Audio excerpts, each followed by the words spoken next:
Hey, I'm Rebecca. Hey, I'm Jeff. We're going to talk about um, the development, how games have evolved or developed over the history of mankind and Yeah, the occult connections. yeah. The evolution of gaming Yeah, evolution of gaming. from ancient times to modern day. Yeah. The mysticism that could possibly prove who knows what, that Oh, well, it'll be interesting to say the least. because we'll get from ancient oracle games to Dungeons and Dragons and modern role-playing games and video games, all with So, its yeah. occult And significance. we're so it'll be from like the Middle East, ancient Sumeria, Rome, Greece, Egypt, and then we're gonna end with like what? America in modern day, sort of. Hopefully, we know what we're talking about enough to pull Yeah. this up, and I think we will. The trail leads to the Yeah, because United States. this started off as just conspiracy theory concerning monopoly, Yes. and it kind of grew from there. And then I have experience playing Dungeons and Dragons and went through a lot of stuff because of Dungeons and Dragons, because I started playing role playing games so young Yeah. that I went through a What? lot of How things. old were you? You were like 5 when you started playing D&D. Role, yeah, the first time I played Dungeons and Dragons, I was 5 years old. That's a long time to be a gamer. Yeah, What year was this, do you think, when you were 5? 1975. I played a game in 1974. Actually, I played a game, uh, Empire of the Petal Throne, which was a role playing game. It's like one of the first role playing games, and it was like babysitting for me.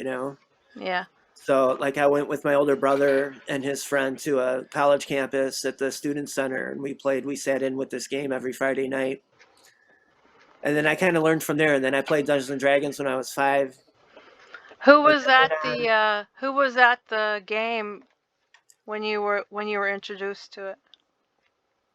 who was running the game? Yeah, like who was there? It was college. It was older people. It was people. You see, we were the kids. They were like, my brother was in junior high. He was in 6th grade, Yeah. and then his friend was in high school. And then it was all older people. There was like a couple college kids, and then there was like three people maybe in their late 20s. Mm. And then the dungeon master, I'm not sure how old he was because I was so young. They seem older, than they probably were. You know what I mean? Yeah, yeah. Yeah, so Bruce ran the game, this big fat guy, and he was really cool. He did a excellent job. I played RuneQuest. He ran a game RuneQuest from his home after that I played in till I was like 15 years old. Yeah. Um maybe a little less than that. But like yeah, I played RuneQuest the whole campaign over years. We played different games actually, not just RuneQuest, but Dungeons and Dragons, Call of Cthulhu, all kinds of stuff. Well, If plus people are outside of, familiar, huh? if people are familiar with role playing games, Well, everybody is by now, and yeah. yeah, played with dice and paper. It's all you need is dice, paper, and imagination. In addition to your experience, like you've also designed or created Oh yeah, games, like so. board games and stuff have been just games in general have been a big part of my life. Like I grew up with everything, like you know, from board games, card games. I played Illuminati and Magic the Well, Gathering. I mean, you also created Leafstone, so you've designed a game that I I've designed a game. played that is it's actually a really cool game. It's It's fun. a cool board game, but I don't know how to market it. I don't know how to get it out there. It's a cool game because anyone, regardless of whether or not you're a gamer or not, can play it and have fun. Because I'm not a gamer, but I had fun playing the game. and everyone else who was playing with me was a gamer and I'm not, and it was like we were all kind of on a level playing field. It was really, and the rules were real easy to grasp, it quickly becomes like a really complex game the longer the game goes on. But it was really, it's hard to describe. It was a lot of fun though. Yeah. Yeah, that was the point of my board game, was to do the role-playing experience in a board game, in a family board game, but it gives you the experience as if you did a role-playing game adventure, Yeah. and it's kind of like the chaos of it. Anything can happen.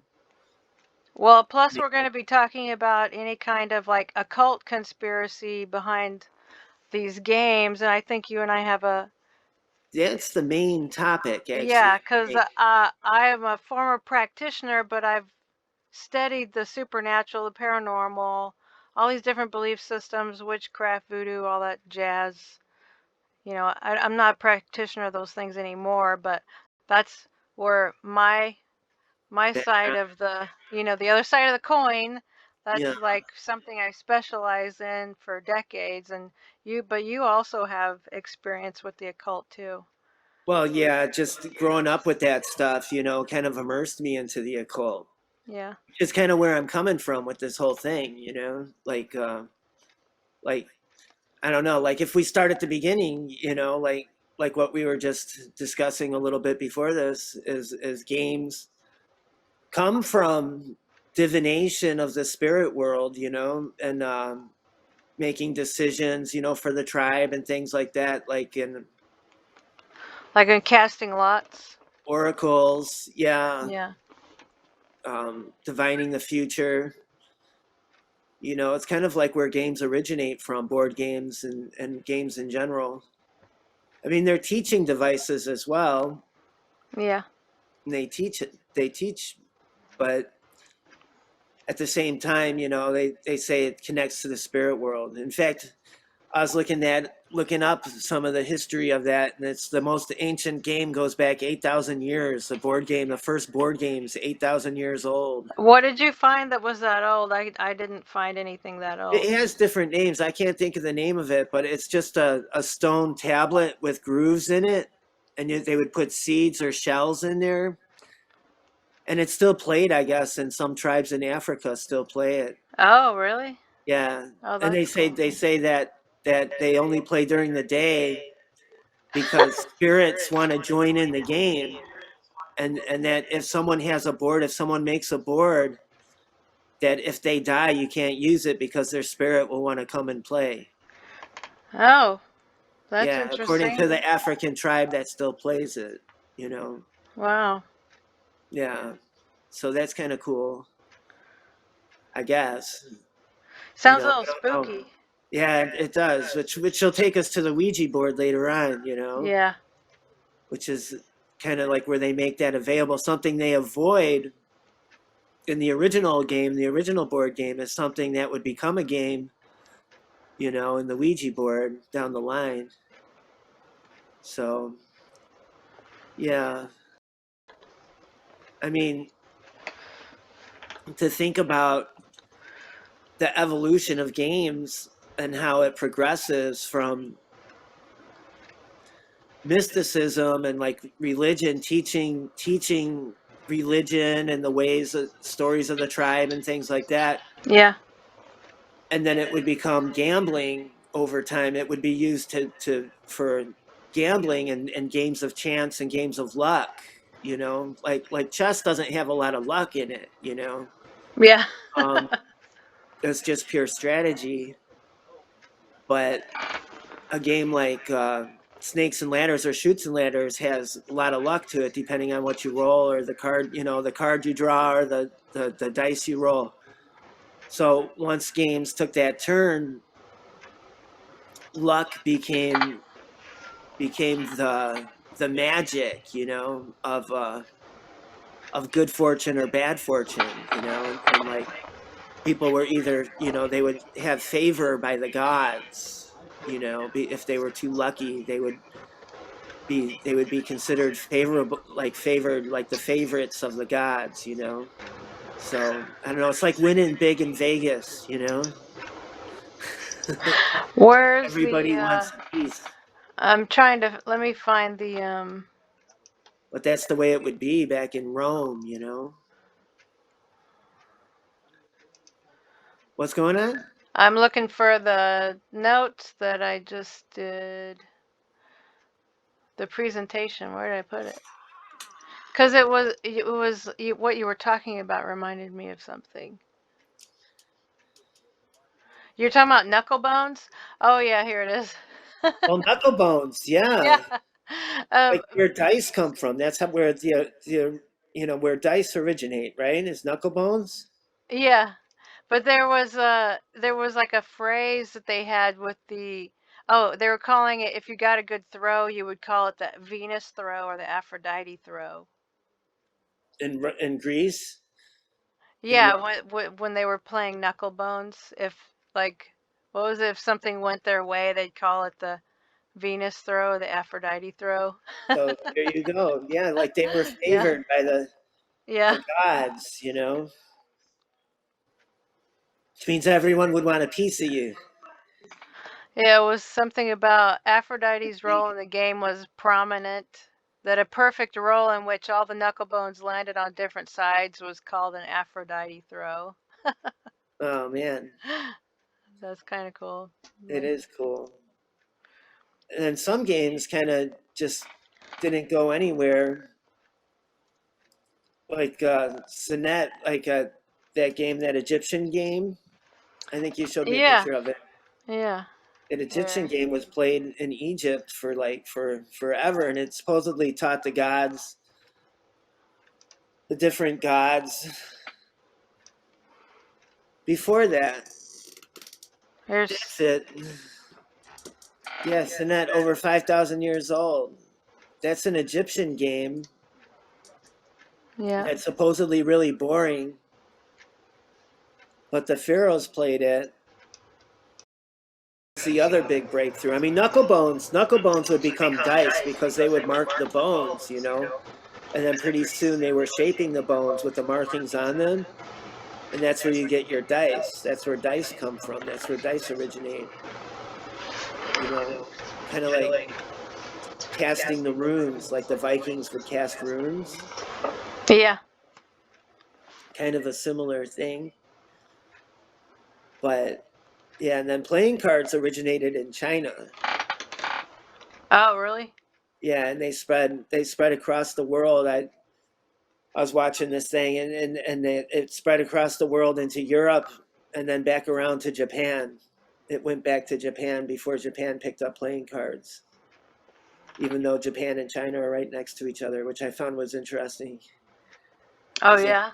yeah, but playing cards is a little different. That would lead to the tarot, you know, and things like that. But what are we talking about? We're talking about occult conspiracy behind games, because in the modern day, you know, games really stay the same for a long, long time. You know, like there's a board game called The Goose. Did you see that online at No, all? I didn't see that one. The Goose, it's like a board game. I think it started in England or somewhere in Europe, and it's still played in Europe. It's like considered like a grandma's game. Oh, really? It's just like a race game, you know, like get to the end. But it was pretty interesting, like just to know that that game was used to teach morals and teach children, you know, for a long, long time, and nothing really changed. They printed that game, and didn't. There wasn't too many board games, you know, throughout the Middle Ages up to the Victorian era. You know, I didn't. You know, not too many popular board games. Just like you have your backgammon and jacks. I didn't really look. I just looked at the stuff that was super ancient. I didn't look in like the 1500s or 1400s or 13 or. Yeah, like they pretty much stay the same into the mid, you know, until Charles, into the Parker brothers. Believe it or not, you know, that Charles Parker would open up the door to all kinds of games, you know. like everything that you could think of pretty much, as far as a game. Otherwise, the games were pretty simple. Games that like tic-tac-toe and chess, checkers, Go backgammon, fish. go fish with an old maid. Those are just card games, I guess. Like poker has been Yeah. around. I don't know the history of poker at all, but I guess that would go back. Card games would go back. Cards is a whole nother subject, really. Because you get to gambling and luck and the forces of luck, and the different deities, the different superstitions people have concerning luck, you know. So, like gaming and gambling kind of go hand in hand. Yeah, they do. So, so it's pretty interesting, I think. And what was I saying? We were talking about gaming and gambling go hand in hand. Because Right. I was thinking of Knuckle Bones. Knuckle Bones was Knuckle just bones. as much about divination as it was gambling. Right. So, There was this. Here, let me share the screen so you can see it. because I know you did some other research. You found out about Aleister Crowley doing that. Like we should talk about that too. Oh, Like, because what was it? The that's where rights we of get the conspiracy. the rights of Eleusis. The Rights of Eleusis. That's Yeah. it.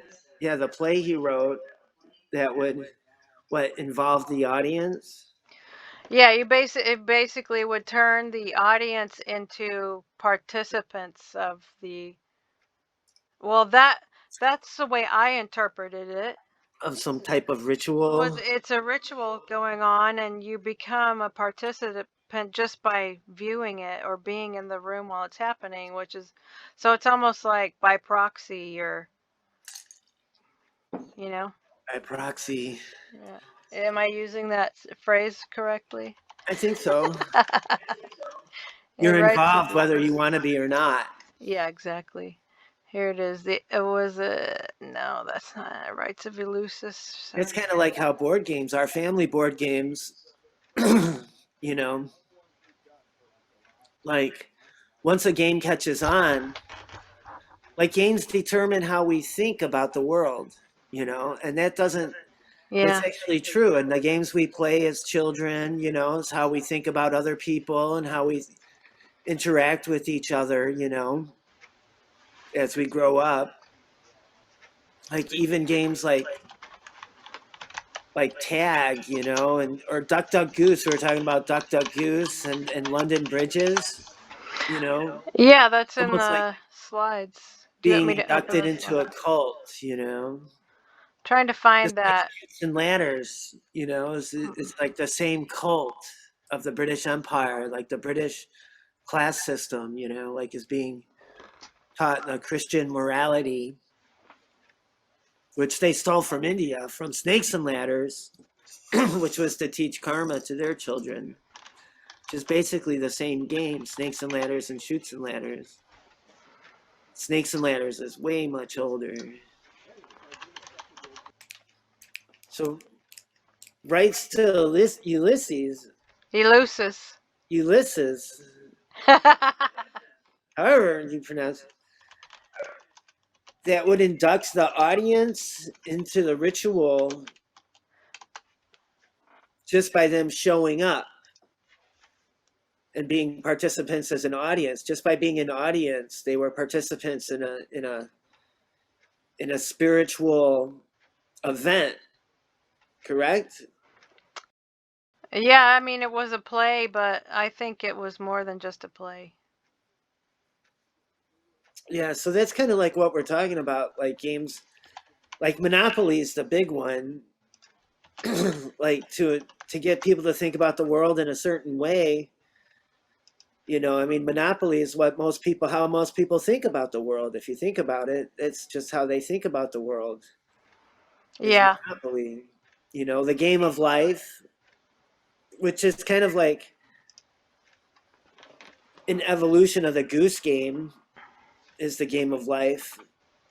it's a race game where different things can happen on your way,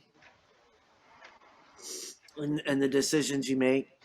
And that would determine what life, the game of life, that's what it is. Get Yeah. married, have children, get a job, get your degree, get a job.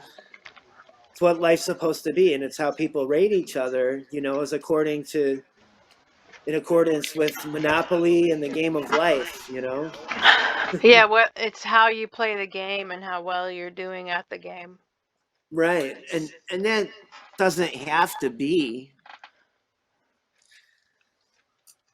but that's the way it is because maybe it's what we're used to.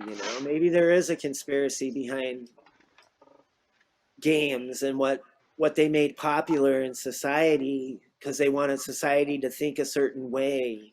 You know what I mean? Yeah. You think that's possible? Well, I guess it depends on who makes the games, like Well, the where the company, games come from. their inventions, you need a patent to make a game, to market a game. It requires a patent because they're considered inventions. Yeah. Isn't that strange? You can't just copyright it. So it's almost like the way you would deal with handling, I created this incredible machine that does this. It's like, Right. It's I just created this game. It's a system of right. thought. Right. They call it game mechanics. I created this game. It's a soul trap. See, that's why I made Leafstone, was to set your soul free. It's just so broad, It's a cool game. but I don't know. Like,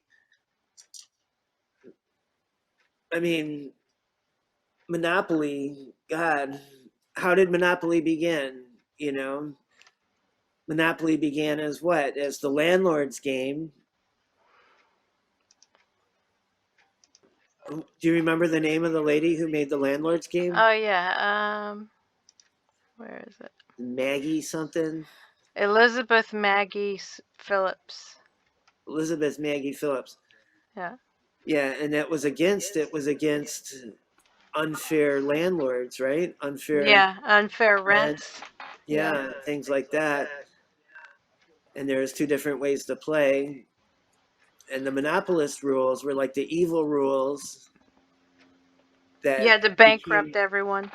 and that's kind of like what Monopoly did with the game. They took the other rules again against the rules where everyone could, well, you'd still have a winner, but everyone would come out making money instead of losing money. What, the anti-monopoly rules? Yeah, Yeah, it's where the loser had to have twice the amount of money as when they started. That way, everyone won. Yeah. yeah, and whoever had the most money would be declared the winner. Yeah, I guess. But everyone would win, yeah, Yeah. because they all made money. And that's how the game changed from the landlord game to Monopoly, which Yeah. is just After the Parker Monopoly Brothers. rule. Yeah. So I think a lot of people probably don't know that Yeah. Monopoly came from a game that was against monopolies. Yep. Became Monopoly. Yeah, it became Monopoly. It's just, you could might as well call it the game of greed. Yeah, exactly. It's kind of So, twisted how that turned yeah. out. So I don't know. But that's the Parker, world we live in. Parker Brothers made so many games, and some of the most interesting ones are the most popular ones. Like Clue. Clue's a popular game. Yeah. Played, in the families, back through the 70s. Do people play games anymore? Do people still play board games? Not as much, I don't think. No, everyone's glued to their device. It's kind of become a nostalgic thing, board games. Everyone's just like this. Yeah, and You then you know? have your video games. They're still playing games, though. They're playing games more than ever. Really. In isolation, everyone's so isolated. Yeah. Yeah. Well, in a way, it's like we've removed the community out of our in real lives, and it's all become virtual online communities for everyone's so isolated now. Yeah, which is a drag. Yeah, I don't think it's much of a replacement, really. I think it sucks. Um, I think it sucks too. Video games, man, just the whole how games evolved from the family board game to role playing games, Yeah. which is a big jump. I mean, what the Parker Brothers in the turn of the century in 1900, was very like 1930s, from 1900, like from the late 1880s really to like what, to the 1930s, 1940s, was everyone was into the occult, Oh, right? Like, spiritism. yeah, like Yeah. seances Well, and that's one of my theories as to why we have so many haunted houses is because our great grandmothers were having seances after dinner every night. yeah. It So was the thing to do. It was to reach out to the realm of the dead and try and speak to the dead. Necromancy was it like was a the parlor game. Yeah, necromancy was a household word. I mean, well, they didn't understand they were doing necromancy, but speaking to the dead, seances, that a seance, that was a household word. Necromancy.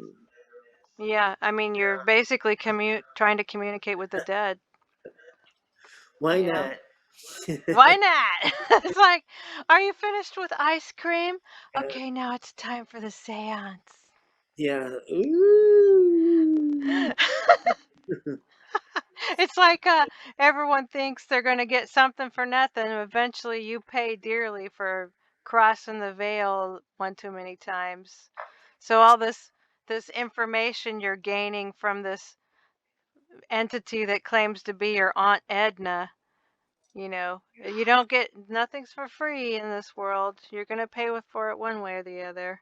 When you play any game, you're Yeah. entering into the There's a chance. fee. There's always a fee to play the game. That's right. So you're entering into that realm of superstition when there's luck involved. Yeah, the supernatural, the realm of the supernatural. That's right. Do This, do do do. so and when was Aleister Crowley? When did he do that play? Let me check real quick. That was Let's like early see. 1900s, wasn't it? I think it was around 1910. Let's see. Charles Parker Uh, started in the 1880s, and then he was putting out games all the way to the 30s, 40s, I think, Theater magic. before they Let's sold Parker see. Brothers, before Parker Brothers became a corporation. It's 1911. 1911. So Yeah. that's really interesting. That's like at the height of it. Yeah, somebody has it is calling it theater magic, which, that my whole thing is that media is magic, that people use media, television, music, imagery, literature, that all forms of media can be a form of magic. Yeah, especially when they put occult symbols in there, and Yeah. when it's a conspiracy of magic, Yes, you know, exactly. It's those damn disguised eyeball men. disguised as art, Yeah. disguised as art, disguised propaganda, disguised as art.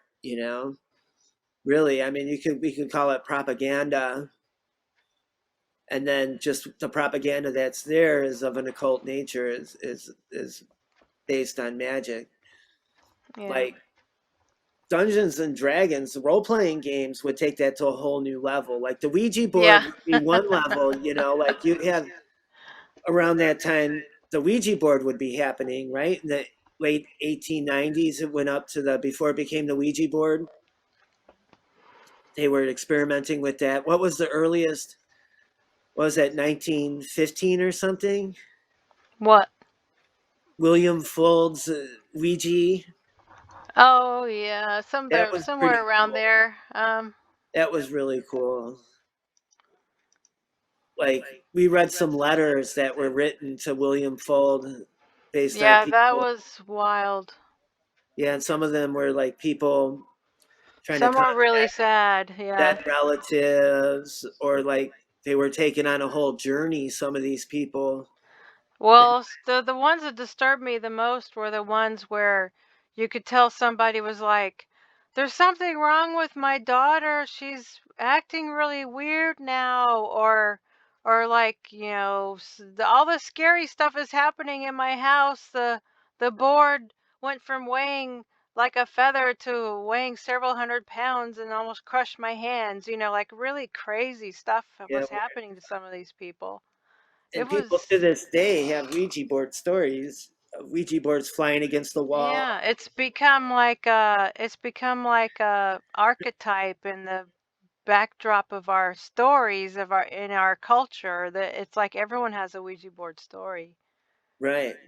I mean, I was addicted to them in my teens, like because I was super lonely kid, wasn't allowed to go anywhere, do anything, or have any friends, and so I had one friend and she had a Ouija board, and we would ditch class and go to her place and use the Ouija board like every day.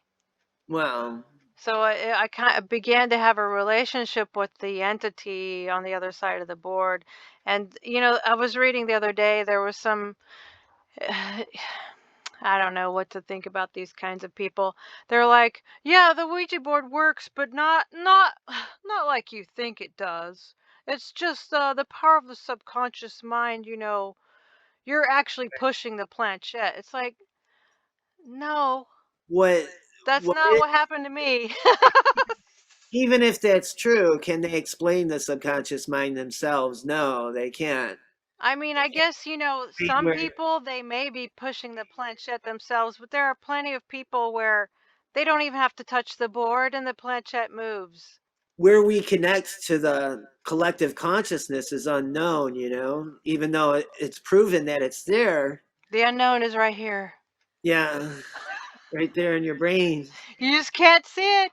It's right next to us Yeah. all the time. It's always there watching. It's Yeah. like somebody this close to your face, like, Oh, sometimes it does feel that way. so yeah. So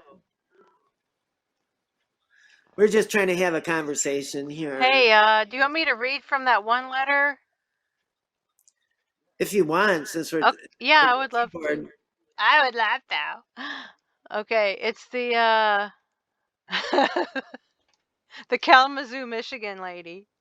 the Kalamazoo from Kalamazoo, Michigan. What year? December 20th, 1918. It's not the whole letter, it's just the first page. Fooled is indeed, it's like William Fooled. Fooled is indeed the right name for your company, and just as sure as there is a God of love, and there is, you will be fooled in the great beyond. You have sold your life, your soul, your all to the demon of your invention, the Ouija board. I could and am so strongly tempted to do it.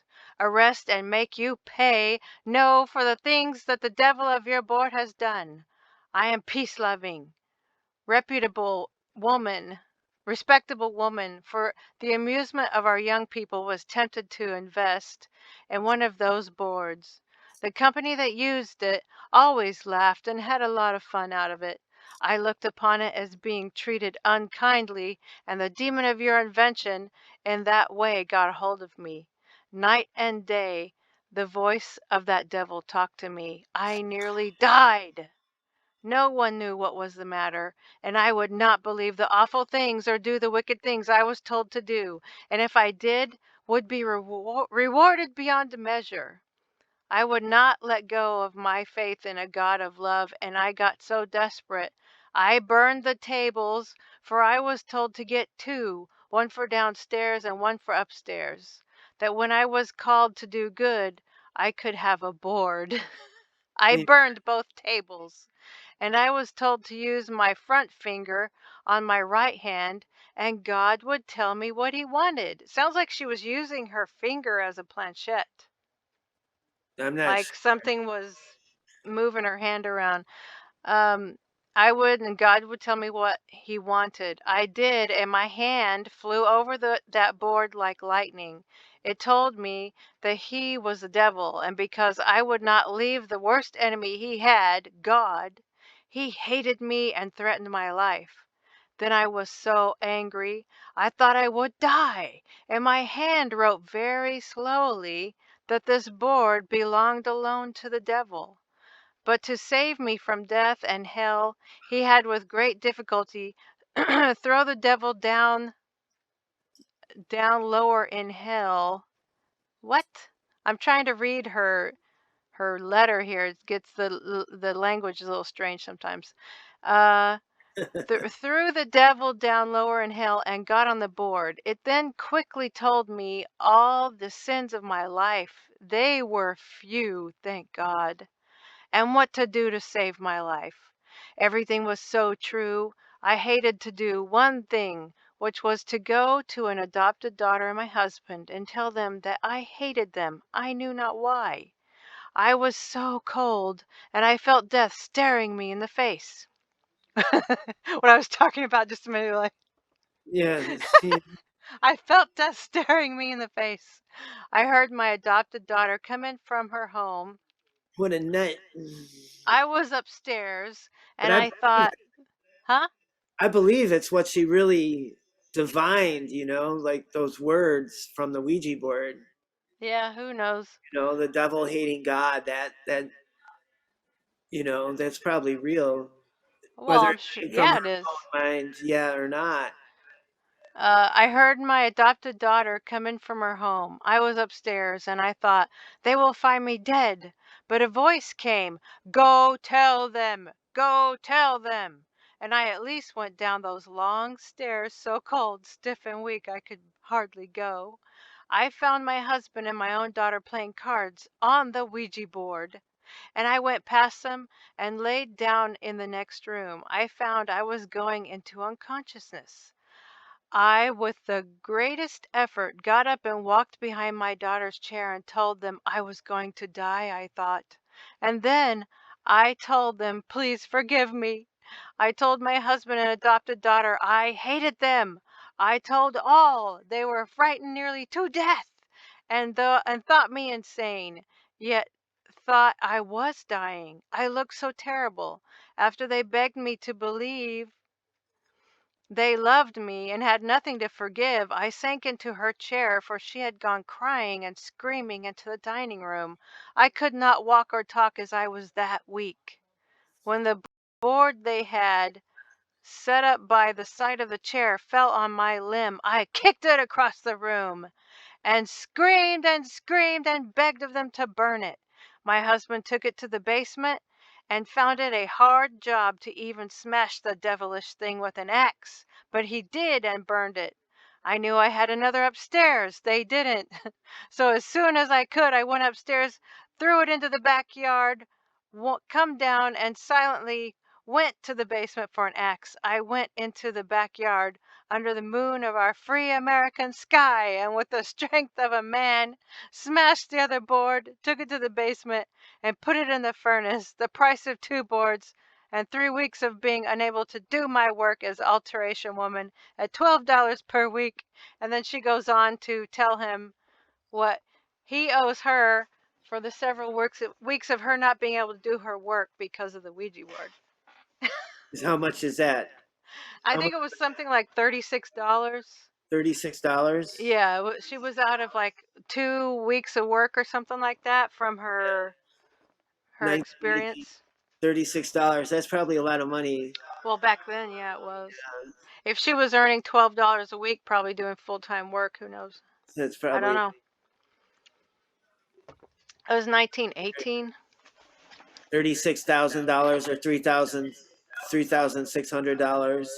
Probably the equivalent. I don't know. Probably somewhere in there. I'm But not sure. that was like the most amusing of the letters, really, because she kind of sounds a little insane. I mean, Yeah. it sounds like something may very well have happened to her, but she might also be wrestling with, who knows, narcissism, schizophrenia. I don't know. Yeah, who knows? She She sounds a could be, little unstable. But that doesn't mean that these people weren't experiencing really weird stuff. right. Did that make her unstable? Did the I Ouija think board sometimes, yeah, it's, trigger her? yeah. You know? Yeah. So the Ouija board's probably the best example of Well, how because of people think home it's a invasion. game. Of Yeah, how a game can invade your home. yeah. I mean, like, Change your reality. yeah, and if it determines if games determine how you feel about the world, like what's the Ouija board teaching you about the world is that you can divine a spiritual Yeah. guide at any time. Yeah, that's pretty intense. Yeah, it is intense. And then think about Dungeons and Dragons. Okay, think about Dungeons and Dragons as a doorway to a whole nother realm. It's like opening the door to a realm of evil, I would say. Okay, now I'm not calling Dungeons and Dragons evil, or am I? Maybe I am, but You're, I, yeah. I like I like role playing games, so I'm not. I don't want to call it evil, but at the same time, a lot of the aspects of the way people think about mythology and folklore nowadays, they don't think about it as spiritual things. Like dragons aren't spiritual things anymore. They're just monsters, you know what I mean? Like a dragon Yeah. doesn't have to be a monster, like even like mythology was a teaching mechanism. So many games were used to teach, and like mythology and folklore stories were used to teach, like fairy tales and things like that. And then nowadays it's just black and white, it's just like it doesn't teach anything. It's just monsters. And some of the creatures that were monsters aren't classified as monsters anymore. It's classified as friendly creatures, like a centaur. When most people think of centaurs, do they think of rape, like in the beast within that lies within man? Like if you work a man too hard, he's going to turn on you, and become a Yeah. beast. I just, It's I'm thinking of the Minotaur. Sorry, go ahead. Oh, the Minotaur is like the demon of lust. Well, I mean, No, was it ancient Greece where it was a labyrinth that had a Minotaur and yeah, they would Theseus they and the would offer Minotaur. children as sacrifices for the Minotaur, or it would eat men? Right, and under King Midas in Crete. King Midas, I believe, had the Minotaur in Greek mythology. Mhm. Theseus and the Minotaur, yeah. It And that's reminds me of that line from that Bauhaus song, "Where's the string that Theseus laid?" that's how he found his way through the maze, Yeah. trying to find his way through the maze. Yeah. So it's kind of like entering the maze. When you enter, like those things had meaning, and a lot of that Yeah. meaning is lost now because a minotaur no longer represents the darkness of man, like it's a warning. It's a creature that's there as a story, and there's a story behind the minotaur, how he became the minotaur, how he was born from the gods for whatever reason. I can't remember it offhand, but the minotaur becomes like a creature, like it becomes like a lot of the bull and the horse like represented lust, and the dangers of lust, like the beast that lies within man, and they would warn their children. And like, but Dungeons and Dragons, it's just you have a monster manual. It's just full of monsters, and you just like, got to kill the monsters to get the gold. It's kind of like a video game in some ways, and that's not true role playing games, but it's just a perception. It's how role playing games kind of it's what they call a Monty Hall campaign. It's or hash and slack or sla- hack and slash. I'm Hack and sorry. slash. Yeah. Yeah, a hack and slash adventure. Where you're just out to kill whatever the creatures you come across and get money from it, you know. Yeah. And so it demeans, you lose a lot of spiritual value, you know. And then you have all the demons and devils too. Dungeons and Dragons introduced me at a very young age to demons and devils, you know, and not so many holy. There wasn't too many, or if any, holy spirits in Dungeons and Dragons in the Yeah. beginning, you know, and it was just all demons and devils. And I went through my satanic phase. I think Dungeons and Dragons has a lot of satanic appeal, Yeah.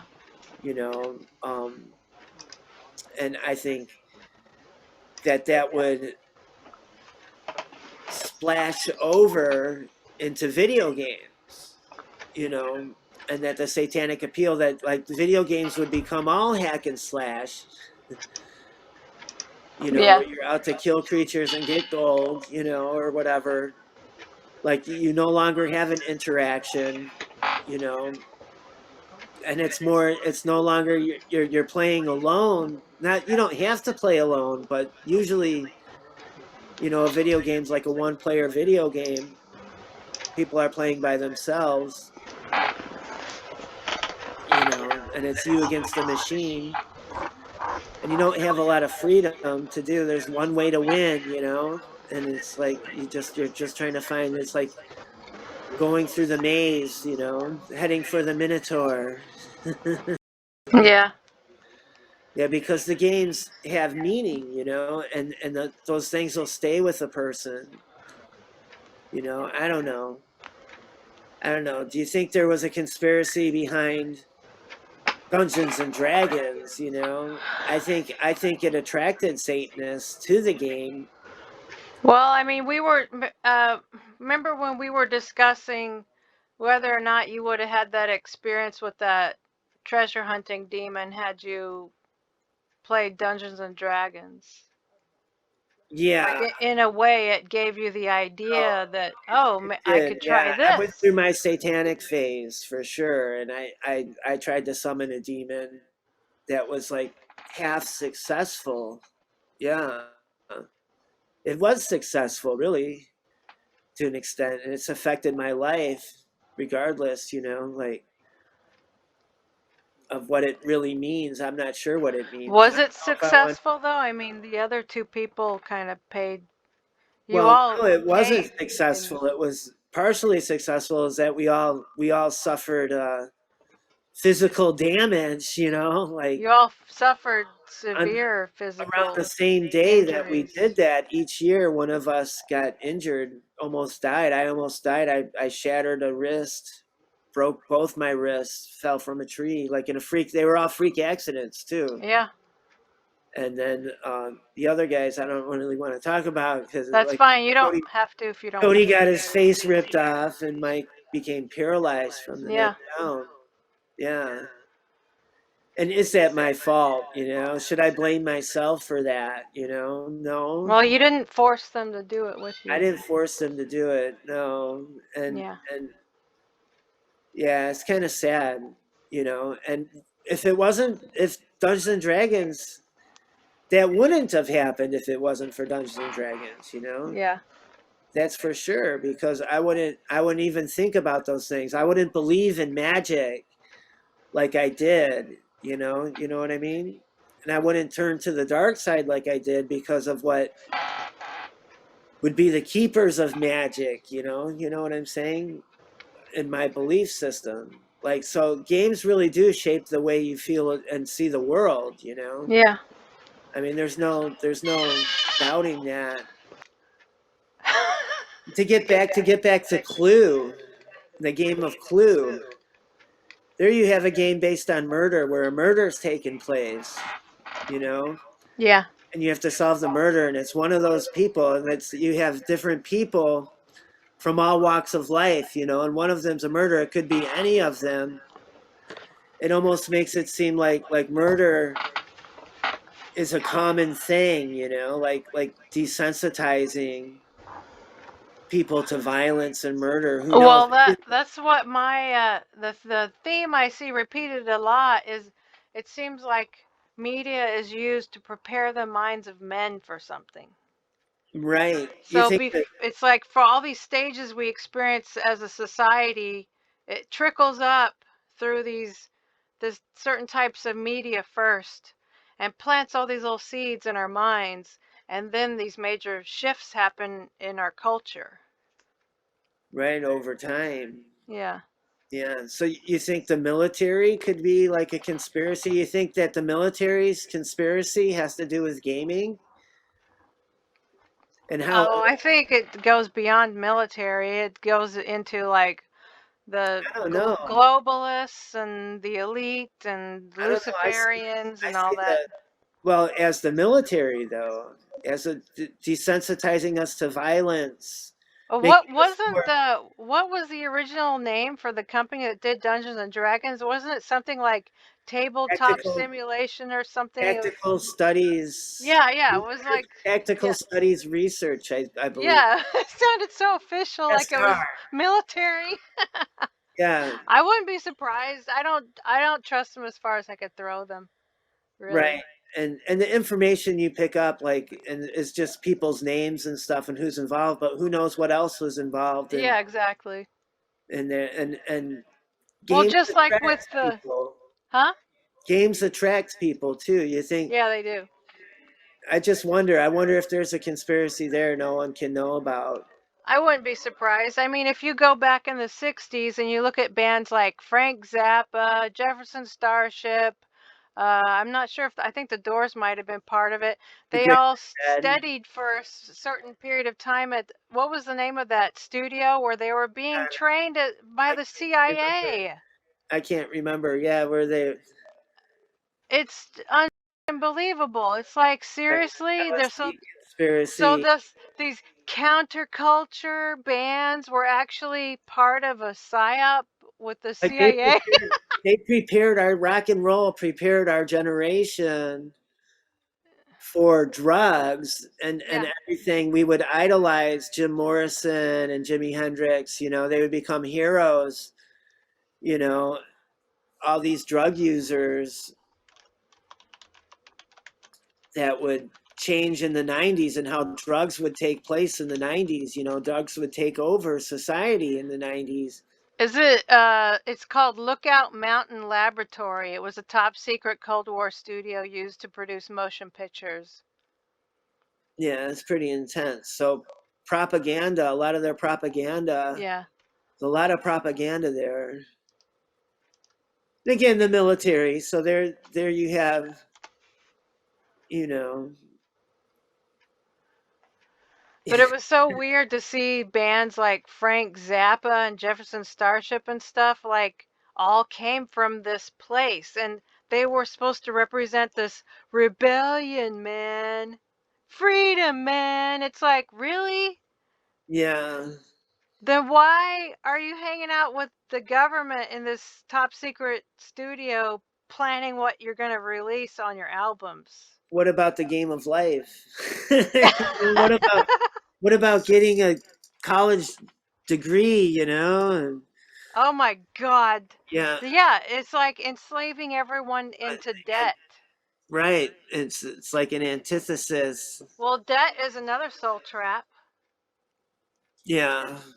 Just like addiction, trauma, entertainment, they're all soul traps. But, everyone has a different, we all pick our poisons. Right. Except when we're children. Yeah, exactly. Then they're Children, it's forced kind of put upon on us. our plate. Yeah. Brings us Oh, to video God. games now too. Which brings us to video games and what's happening now Yeah. is how technocracy is kind of taken over. Rock and roll is pretty much dead, if you ask me. You know, I mean, Yeah. it's been replaced by popular culture. Everyone's such a robot nowadays. It's like the people that think they're so rebellious now, they're the ones that are actually pushing big government and hey, and now the punk rock thing to do is to be conservative, which I never thought I would ever see in my life happen. Oh, it's crazy, isn't it? So now just wanting to be normal and have a healthy life and a loving family around you is freakish. Now Right. you're the weirdo if you want to be normal. It's like, okay, whatever, dude. Well, it's So like sick. they want to destroy the family Yeah. and get people to join the military. They Yeah, want because if people you to have destroy no the family unit, you're vulnerable, you're weak and right, isolated. and the military would provide an answer. You could always join the military, Yeah. you know. So that's just kind of like, kind of crazy. I don't know. It's possible that it's there. The eyeball Now, men are at now it with again. video games too, with video games, like they want the military seeks people who play video games because of the technology they work with as far as drones are concerned, like drone weaponry. Yeah. They want video gamers Oh because yeah. war is like playing a video game now. Well, because now they can hire these guys or gals, whoever wants to be a trigger man, to kill these people, and there's no connection emotionally or morally because you're just like you're playing a game, Right. you And know. it's So there's a disconnect. another disconnect. Yep. Yeah. So, yeah, it's definitely there. You know, and And video then games are part of training people to like lose that connection to their divinity and their soul and to the sacredness of life and their to connection to be God, and it's to, kind of fucked up. to be honest, I can't find a game on Xbox that's not satanic. That's I know. it's It's not. like once you see the number, if you obsess over the number 23, you start seeing it everywhere. It's like, well, this is kind of different, but yeah. Yeah, it's true though. Like Yeah, it is. it's all. Well, like when the other day, or no, it was today, I Empire. went on to Netflix and I just wanted to find something to watch, and it was like everything's just shit. Yeah, And on Amazon Prime, it's like just so much dark garbage. yeah. I haven't been able to watch much TV. I've Yeah. been watching Storage Wars, which is total like bottom feeder. We Like used to watch that show. it feels cool though. It's like garage sale. It reminds me of garage sales. It's so funny the dramas that they create for that Oh show. yeah, they're so cheesy. It's ridiculous.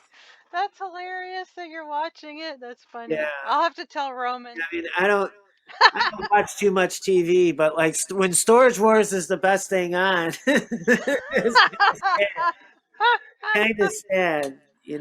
That's funny though. We used to watch that all the time. It's cool. The little soap operas they manufacture between the bidders and stuff. It's Yeah, ridiculous. oh yeah. It is ridiculous. It's That's so funny funny that you you're watch watching it. It's Storage Wars. funny. I wouldn't expect you to watch with all the other stuff you watch. I wouldn't expect you to ever watch Storage Wars. Yeah, well, sometimes you gotta take your mind off the apocalypse, huh? Yeah, that's true. And that's like what My Storage Wars, Christmas so that's lights what's like died. that's what's surviving the apocalypse, right? It's just like Yeah, I storage know, units right? full of garbage.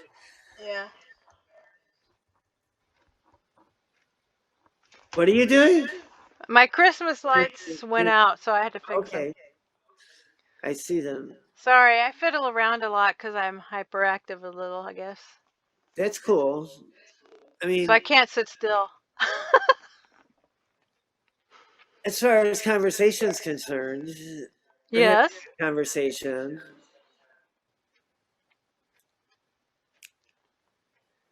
We're having a good conversation. Don't we You know, always? Most of the time we do. yeah, I suppose. I think so. I don't know. I'm hard on myself sometimes. Yeah. I've been dealing with the like learning how to forgive myself for stuff. I'm super hard on myself. I need to learn how to just stop hating myself for everything I do, you know? Right, right. So where are we in the evolution of games? Um, video games, right? Yeah, I think Talking about video games. we got past Dungeons and Dragons. Now we're into video games.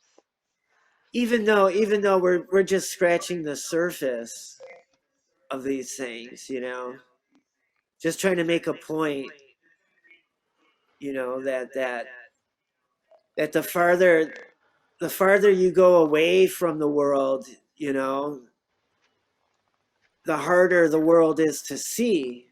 You know what I mean? What do you mean? The farther you leave this world into some other world, Like if you're some, isolated and you live in a fantasy world or something? yeah, some synthetic world, the more time you spend playing games, Yeah, yeah, the farther away you go. Like even people who read like you yeah, read, if you read too much, you yeah. I start to used get, to read too much when I was a kid. yeah, you start to get lost in the books that you're reading, I was only happy at the library. Yeah. What were some of your favorite books that you read? Elric of Melnibone or Melnibone, however you're supposed to say it. I used That to say Mike. Melnibone, but I guess Yeah. it's officially Melnibone. Oh, it is? Okay, so I was saying it correctly. Yeah. Let's see. I would either read Elric or Anne McCaffrey books like The Dragon Riders of Yeah, I Pern, never I never Crystal read Anne Singer. McCaffrey. All the She's Dragon really Riders. good. And Dragon. that's where I found Frank Herbert. That's where I found Dune when I was a teenager. And so I was reading Dune, Elric, That's Anne cool. McCaffrey, and I was always reading like about historical mythology, like anything about ancient Ireland, ancient Greece, like just anything I could get my hands on about mythology. That's cool. Me too. And I the grew up reading a fairies and lot of stuff like that. mythology. What? When I was young, I read a lot of mythology.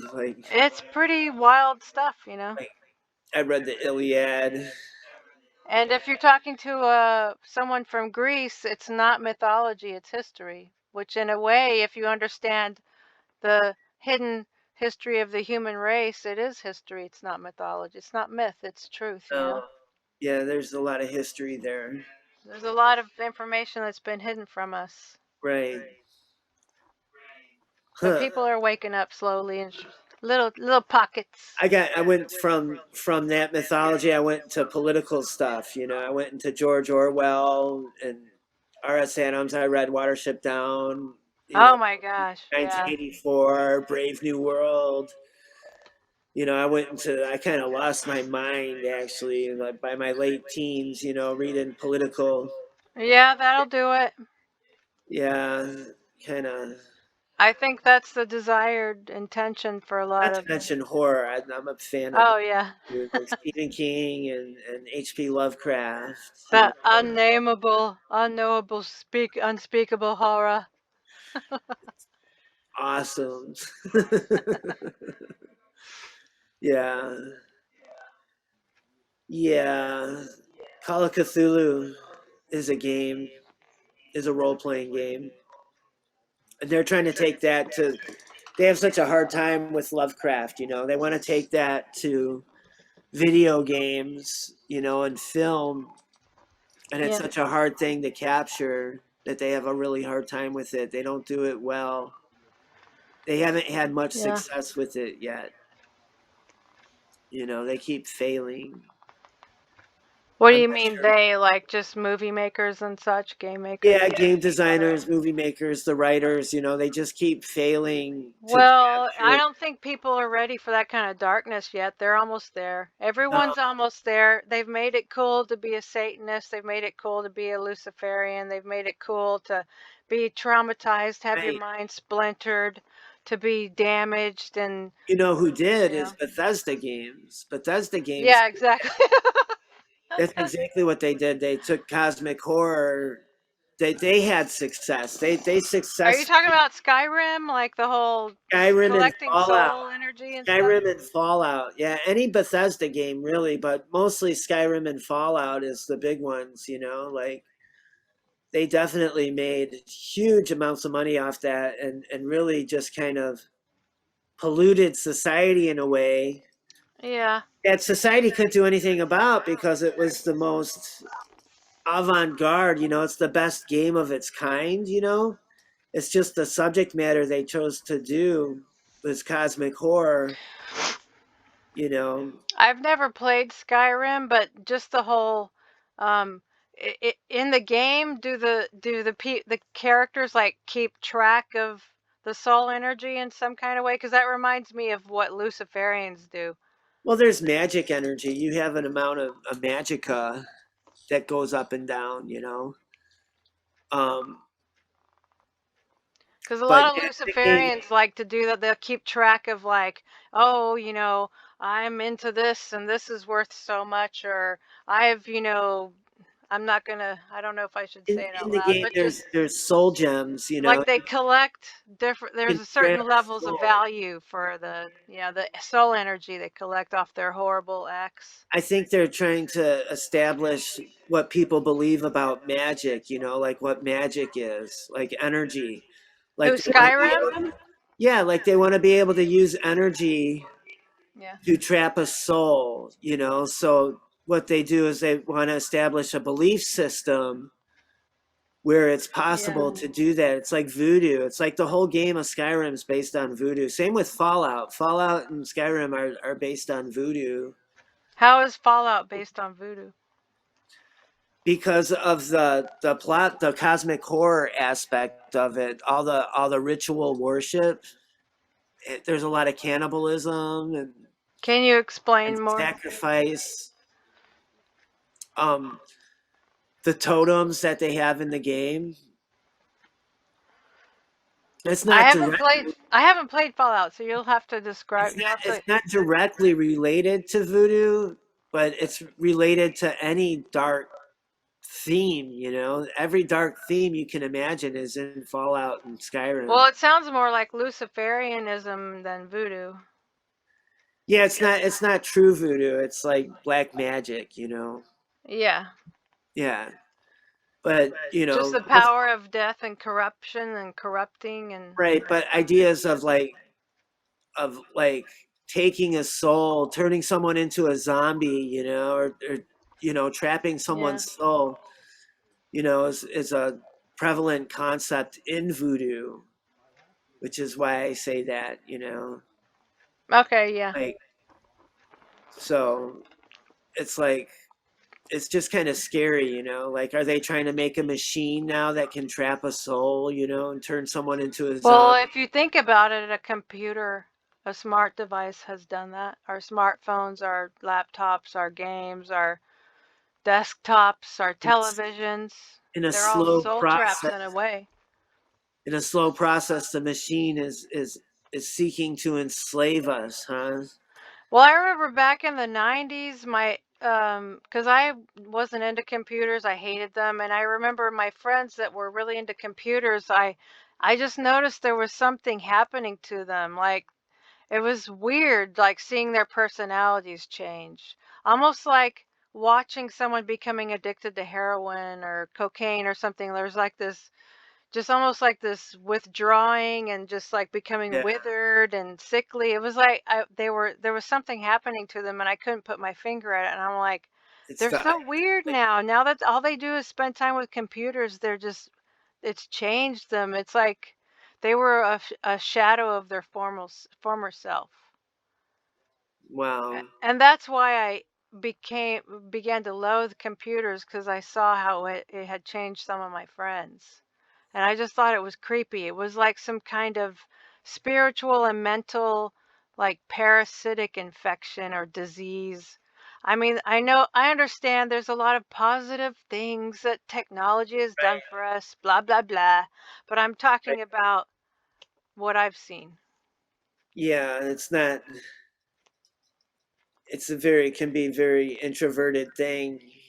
Yeah. Computer programming. I You mean, know. I understand there's games now to help us with our, delusions of schizophrenia or panic disorders. I'm not talking about that. I'm talking about the negative side to this technology because I don't think us as a human race, we weren't developed enough to handle the responsibility of what all this technology, how it would affect us.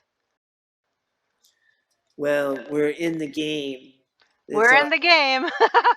it's like Game Terminator. over, man. It's like Terminator. It's like we're gonna Game see over. Why don't you put her in charge? Game over. game over, man. Game over, man. Yeah. Hey everybody, this is editing Rebecca. This is the end of the first in our series, and we have a couple more because I think we're going to do about four total videos in this for this topic about the occult and game origins, etc. So that's the end of video number 1, and we'll see you soon. Thank you.